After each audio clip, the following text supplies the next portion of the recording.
provocation, as the Chinese believes what U.S. just did over the South China Sea? No, I don't think so. I do think it is a serious incident where both sides need to be talking with each other.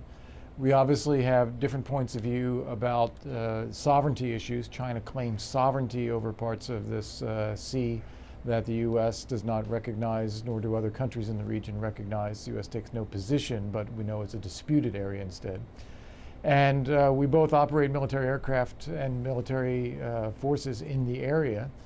We also agree on wanting to keep our forces from coming into contact with one another. We're not trying to provoke incidents from either side.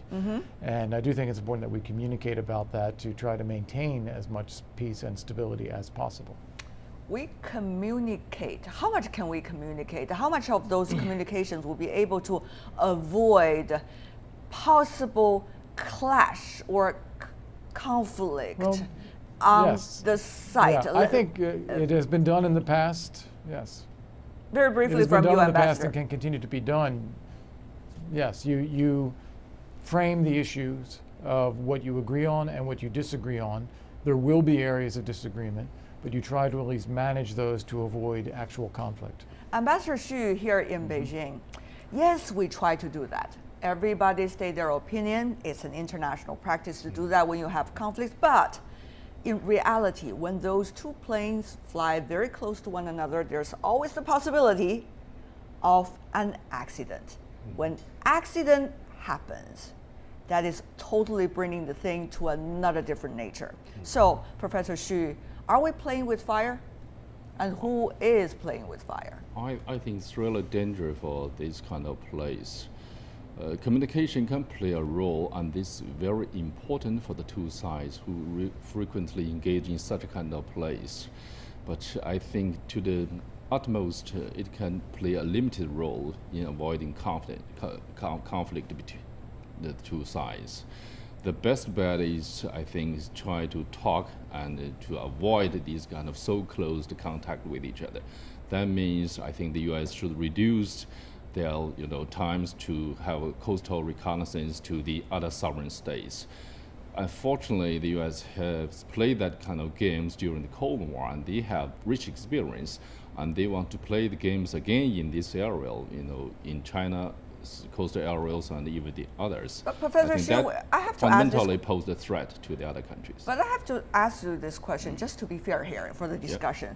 I mean, when the U.S. planes fly over, in order to make their political statements, why is it really necessary for the Chinese planes to go up there and try to intercept? Couldn't that make the things ever more dangerous? For instance, if some guy always come to your doorsteps and try to see what happened in the inside, and you will feel quite uncomfortable. You have legitimate right to come out to say, hey, hello, keep away from our doors. So quite clear. So I think the fundamental reason for the dangers is the Americans, I said that excessive claimants of their freedom of navigation operations in the other countries. But and that kind of freedom operations is quite consequential. To the least, it will, create hostilities and even, mistrust between the other two countries. To the worst, it will lead to the risk of war. All right. By the end of the Cold War, the Americans enjoyed excessive freedom operations in anywhere in the world. But what happened? What the consequence? It led to war. And a lot of American men and women were killed in the war field. Okay. And no need to mention about other innocent peoples. So I think all these freedom of navigation operations should have some limits. Okay. Well, those are, of course, voices from the military. But what about from the civilian side? Mr. Teng, for you, I mean, the militaries talk about, well, there should be political discussions and negotiations and dialogues about different kinds of political attitude toward the issue. But will dialogue in this on this issue really work? I mean, it seems that all sides have very clear views about what they believe is the ultimate political correctness, and therefore can they, in a way, be putting their feet into other shoes and think about the alternatives? Of course, political dialogue is very important to solve such a dispute. Actually, this is dispute one of the three obstacles in the relations between China and the United States: the close surveillance to the Chinese territory, and I think why we keep such a clear-cut position against these close surveillance by the United States. Actually, this reminds us of the Cold War game played by the United States with Russia, with former Soviet Union, and they did a lot of close surveillance to the border, and there were some clashes. For example, the shooting down of the Korean airplane and for the surveillance purpose. All right. So I think this is a very dangerous game. I quite agree with what Professor Xu just mentioned. It's a challenge to the security of our country. For example, the surveillance plane EP-3, actually it can collect the commander's voice. It's very important. If a commander's voice can be heard during the wartime, which means you will be there. All right. And the missile will be, followed your voice and kill the commander. So this is a very dangerous game. Let's just follow your logic a little bit and come back to Ambassador Volker in the U.S. Mr. Ambassador, is the United States, at least according to the logic of Mr. Teng here in Beijing, trying to regard China as the former Soviet Union, as the U.S. did during the Cold War? No, I don't think so. I think that there's a great difference between China and the Soviet Union. We have immense trading relationship with China. We have very close economic ties. We invest in each other's countries. We have strong cultural links. China is very different from the kind of totalitarian society that the Soviet Union had tried to impose. China is not aggressively threatening other countries around the world the way the Soviet Union did during the Cold War. So there's a lot where the U.S. and China have a lot in common, a lot we can work on, yet we will still have some differences. And this is what we were talking about earlier again. It's just important to recognize when we do have differences, these can be managed peacefully, and we have to be respectful of each other's needs and positions and distance. We will come in contact. If a plane came to the U.S. coast, we would send up our fighter aircraft, but there are protocols for how we do that. China has similar protocols as well, and that's the kind of thing we could be talking about to make this safer. Can you give us some examples, Ambassador Volker, as to what kind of protocols are you referring to? Because many of our viewers from around the world, they might not necessarily know all the technical details, but at certain times, Sure. Technical details could be extremely important. Yeah. I'll give you a perfect illustration here. So when a military aircraft comes close to the airspace of another country, not even in the airspace, even close, international airspace, they will have on transponders that communicate who that aircraft is, what they belong to. The country that they're approaching may send up interceptors, fighter aircraft, to intercept and escort to make sure that that does not enter the territorial space of that country.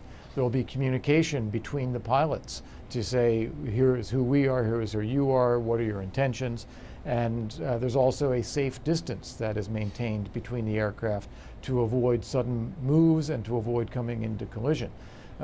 China has such protocols as well, but I'll give you the example of Russia and its behavior in the Baltic Sea, where it actually switched off its transponders and came dangerously close to an American destroyer and also to an aircraft in the Baltic Sea area. Russia is deliberately flouting some of those protocols. I think with U.S. and China, we can actually work out how to handle these things. Will we? I mean, Professor Xu here in Beijing, coming from the military side, I'm sure China has certain protocols as well, just as Ambassador Volker mentioned. But at times when the two planes, let's just take an example, could be so close to one another, sometimes your intention does not necessarily really reflect in the actual action or realities out there. It could be influenced by so many different factors, even including the mood of those in command itself. So what do you make of those technical details? Are they really likely to solve the problem?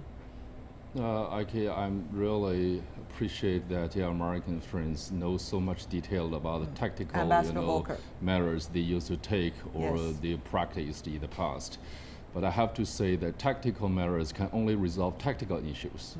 the U.S.-China relation is a strategic issue, and this tactical, practice of the United States of America, that sending their military aircraft and their vessels into the coastal area of China, really send a very bad signal to the Chinese people. I mean, the whole public perceive this as a very hostile, intentions and practices that will create, mistrust, and it's really is one of the major obstacles for further, improve our relations. All right. We have large rooms for cooperation in maintaining regional peace, provide public goods, but just due to this kind of hostility, it's hard for decision makers in the central government to make Mr. Teng, remind me if you can, because I'm sure you know much better than I am about the EP3 incident happened over the Hainan Island between China and the United States that really put the bilateral relations to one of the lowest point over the past few decades since the two countries established diplomatic ties. But of course, we came out of that crisis after both sides making a lot of effort, but that was regarded as an accident by the U.S. side. That was regarded with clear intention from the Chinese side. So still, we do not have same views about this specific incident. Having said that, though, can that be a lesson for both sides? What kind of mechanisms, under the current circumstances, you heard very clearly from Ambassador Volker, that's not likely to change from the U.S. side. Under the circumstances, what really can be done? We should learn lessons from the history, especially the clash between the two militaries. For example, the Chinese fighter was lost, and the Chinese pilot who also lost his life during the clash. And actually, in recent years, the two countries have tried the best to avoid such an accidental event. For example, we have already reached at least 2 MOUs in terms of the air encountering and also the maritime encountering. This is actually a very good practice for the two countries. For example, when there is encountering over the high sea and all the common channel, between the two militaries opened to communicate, I think quite well. So this is a good practice, but everybody knows the aircraft in such a high speed, and any accidental behavior, action will cause even minor. The life or even the loss of the aircraft. So this is a really dangerous game. In terms of the response of China, I'm sure China will increase its defensive activities, especially to intercept all these surveillance aircraft very close to the Chinese territory. Right. Well, Ambassador Volker, there are a series of events that China, and it seems that people here are taking to note. One, of course, is the so-called international arbitration against China concerning the sovereignty of some of the islands China claims in the South China Sea. That is still going on between China and the Philippines. The U.S., some say, has been playing a role behind the scenes. Other thing, for example, recently, the missile-guided destroyer of the United States near the Chinese territory, and there has been some very different views coming from China as well toward the U.S. action. And then we got the U.S. planes over the area of South China Sea. China also claims, and then the Chinese jets over tried to intercept, and all of these, the interactions among the two sides, which put really into the question as to what is the U.S. intention, and is it going to be an escalation of these intentions until a political result that none of us want to see, being the two powerful nations, as some say, of the world. Ambassador Volker.